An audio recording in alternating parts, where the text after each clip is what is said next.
Number 3.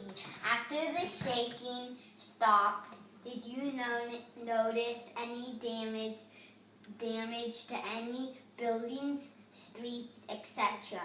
Describe your observations. Well, right after the shaking stopped, I remember hopping back on my bike and pedaling as fast as my little legs would carry me back to my home. And I pulled up to my house, and the first thing I noticed was my dad, your grandpa, was out on the front lawn. We had grass back then. And he was on his knees saying, why? And he was just weeping in tears, looking at his home.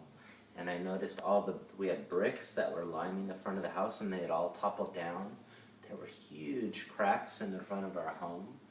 And there was a lot of kind of confusion, and neighbors were running up and down the streets, and people were turning the gas lines off on houses. And my sister, Katie, was in the shower at the time, and she came out half naked. And there was just a lot of confusion, and my dad was very emotional, and yes, there was a lot of damage. Number 4. How is your life being affected by the earthquake of 1989?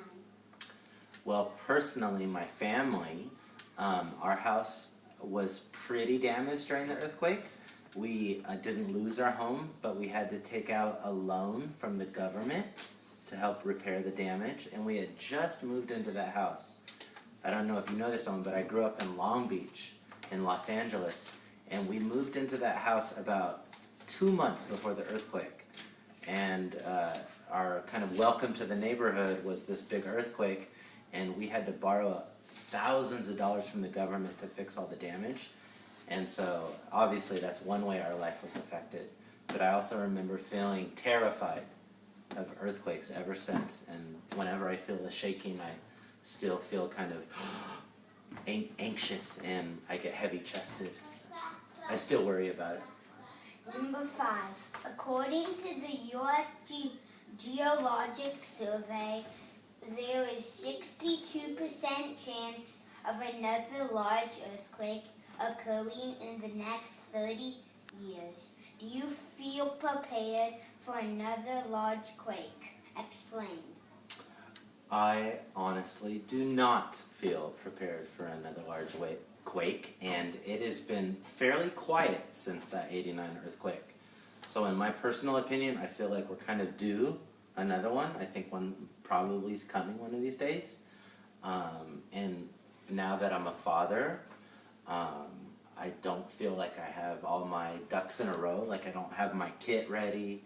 I want to make sure I have water. I want to know where the gas lines are, and I don't feel like I've done all those things.